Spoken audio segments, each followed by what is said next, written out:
Une production originale 13e rue.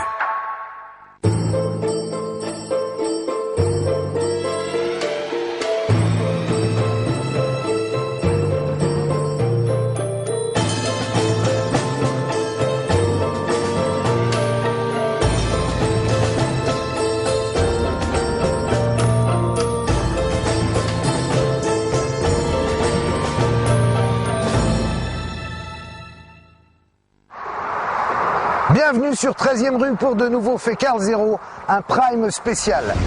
Le 13 septembre 1996, Tupac Shakur, alias Tupac, est tué de 14 balles à Las Vegas lors d'un drive-by shooting. Un an plus tard, Christopher Wallace, alias Notorious Big, est assassiné à Los Angeles. Près de 15 ans ont passé et on ne sait toujours pas qui a tué les deux plus grosses stars du hip-hop, ni pourquoi, ni d'ailleurs si les deux assassinats sont liés. La thèse officielle, celle qu'on a toujours voulu nous faire avaler, c'est celle d'une guerre qui serait jouée entre les deux plus grands rappeurs, Biggie et Tupac, entre les deux labels de prestige Death Row et Bad Boy, entre la côte ouest et la côte est.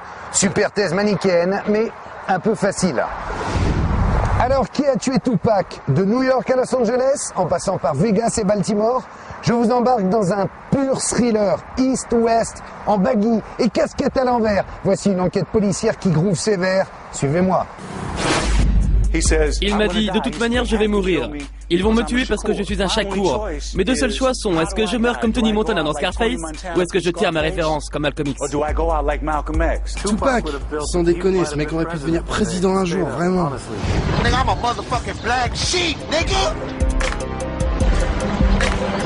Tupac était du gang des mobs. Leur signe c'est les W et ils font les baies comme ça. C'était un blood. Ils étaient censés le protéger. Il avait déjà été attaqué à New York. On savait que quelqu'un voulait le descendre. Ils auraient dû être prêts à riposter. Ils auraient dû avoir leurs armes avec eux. C'était leur boulot. Il y avait déjà eu le meurtre de Tupac. Et pour détourner l'attention de ceux qui ont décidé de sa mort, Biggie a été tué.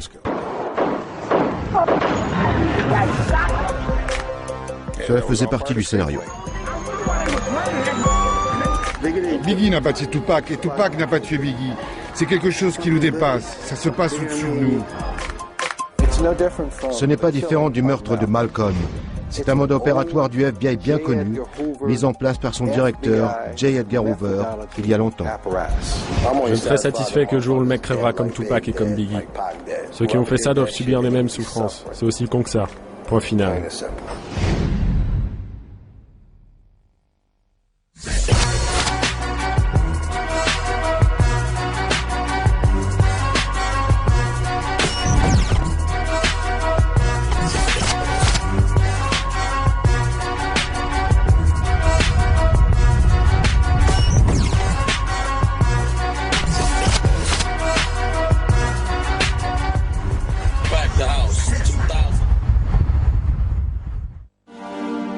Las Vegas, 7 septembre 1996. Tupac Shakur est venu encourager son pote Mike Tyson, champion du monde des poids lourds et bad boy de la boxe. Tupac est déjà une star aussi incontestée que controversée du black showbiz. À l'issue du combat, un commando ouvre le feu sur la voiture de Tupac en pleine rue. Il est emmené à l'hôpital dans un état critique. Il mourra 5 jours plus tard. Machine à cash, prophète de la rue pour des millions de fans de par le monde, pourquoi a-t-on éliminé l'icône du rap? Une icône pourtant méconnue. «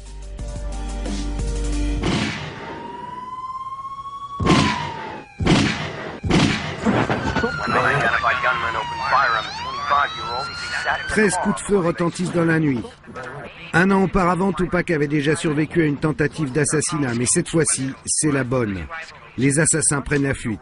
Doctors could not save the life of rapper Tupac Shakur, the singer who always seemed to be in the middle of trouble.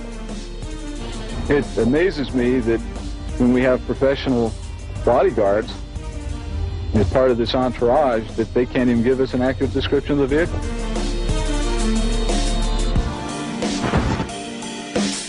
Il avait 25 ans.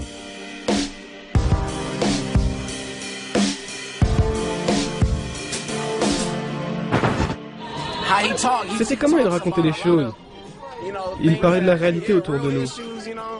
Maintenant, le rap n'est plus du rap. Ce n'est plus comme avant. il y a tous ces nouveaux mecs, vous savez. Je ne vais pas leur cracher dessus, mais... Lui, quand il rappait, il parlait des choses que nous vivons, la vraie vie. Des choses qui se sont passées, qui se sont vraiment passées. Le monde entier adorait Tupac. Il était comme une sorte de Jésus noir, mon frère. Il y a des gens qui l'aimaient comme si c'était Jésus en personne. Vraiment. Why is a black life any more recoupable than a white life? You know what I'm saying? We know that they don't put the same security in the ghetto that they do in the whites in the white neighborhoods. Il touchait un public dans le monde entier. Quand il a disparu, c'était à une période où les gens avaient un besoin de se reconnaître dans quelqu'un. Aujourd'hui, il n'y a plus d'icônes. Il était une semence dangereuse pour ceux qui étaient contrariés par ce qu'il représente.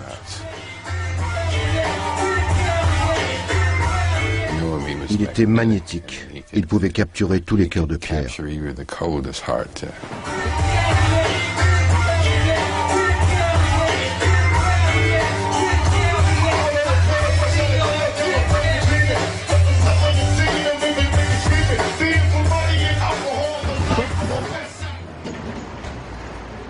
Harlem.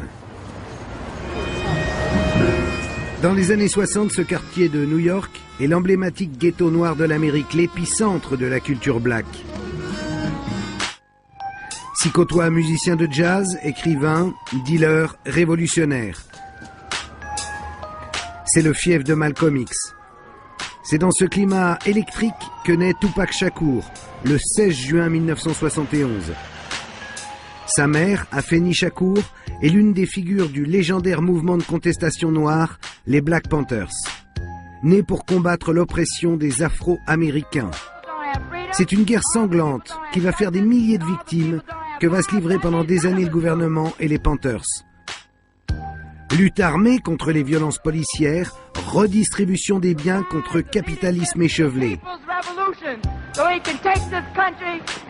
Un combat qui contraste avec l'idéologie pacifiste prônée par Martin Luther King. En 68, les Black Panthers sont qualifiés par Edgar Hoover, le boss du FBI, de menace la plus sérieuse pour la sécurité interne des États-Unis. Un an à peine avant la naissance de Tupac, sa mère, Afeni Shakur, est arrêtée avec d'autres militants et inculpée pour association de malfaiteurs en vue de commettre des actes terroristes. C'est dans ce climat tendu que s'ouvre le procès historique de 21 Black Panthers. Afeni Shakur fait partie de ces accusés soupçonnés d'avoir préparé le braquage d'une banque. L'argent ainsi confisqué devait servir à ouvrir dans le Bronx un centre de désintox pour libérer le ghetto asservi par la drogue. Elle a à peine 20 ans, elle est enceinte de Tupac et Afeni Shakur n'a pas d'avocat. Grande gueule, elle se défend toute seule et sera acquittée 1 mois avant la naissance de Tupac. Un prénom qu'elle lui donne en hommage au révolutionnaire indien du Pérou, Tupac Amaru. Son mari est en cavale, recherché par le FBI et très vite, la jeune maman se retrouve toute seule avec 3 enfants en bas âge. Si tu grandis en ayant des cadeaux à chaque Noël, des cadeaux à chaque anniversaire, célébrant chaque fête, tout est rose et tout ce que tu as à faire, c'est d'être un enfant. Mais cela ne te prépare pas à la vie.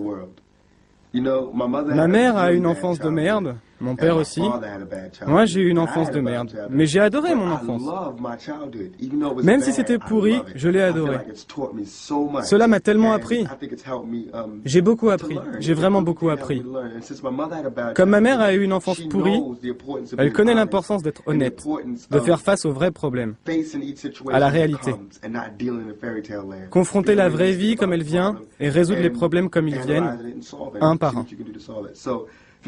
Si vous avez une enfance facile, vous voulez que vos enfants aient une enfance sans histoire, qui n'ait aucun souci. C'est une erreur, cela ne vous prépare pas pour le monde.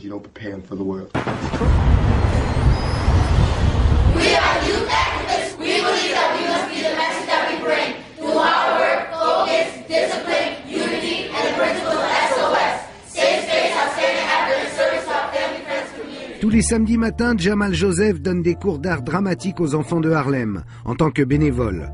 12 ans de pénitencier comme détenu politique n'ont pas réussi à le briser, bien au contraire.